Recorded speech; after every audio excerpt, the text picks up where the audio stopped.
Remix by DJ विकास बाबू। रुवारी रुवारी music by Dinesh प्रेमी।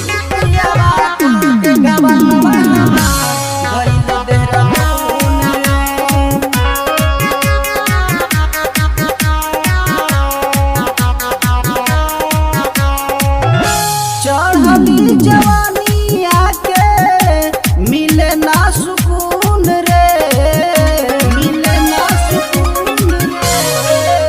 चढ़ली जवानी आके मिले ना सुकून रे, कि पियावा को के गवनवा हमार गइल देहरादून रे। पियावा को के गवनवा हमार गइल देहरादून रे।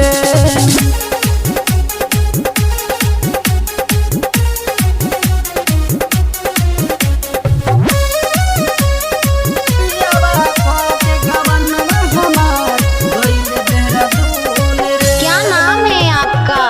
रिमिक्स बाय डीजे विकास बाबू। रुवारी रुवारी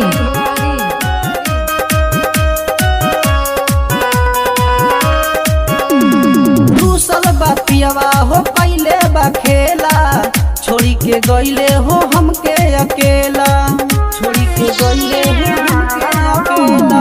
घरवा के लोगवा हो बोलेला हमके, करेला हमरा से बहुते झमेला। बेचेला जाके बहरा पिया पार चून रे, पिया पार चून रे। बेचेला जाके बहरा पिया पार चून रे, कि पियावा को के गवनवा हमार गइल देहरादून रे। पियावा को के गवनवा हमार गइल देहरादून रे। रिमिक्स बाय डीजे विकास बाबू। आपका मोबाइल नंबर क्या है? 90 60 47 99 84।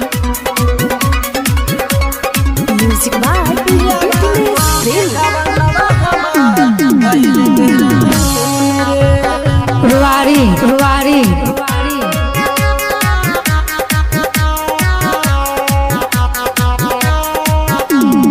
बाटे बेदर्दा हो पियावा नी दर्दा, बुझे न दिलवा के दुख के, बुझे न दिलवा के दुख के। तड़पे जवानी हो पानी हम कनिया, भैनी हम लकड़ी सूख के।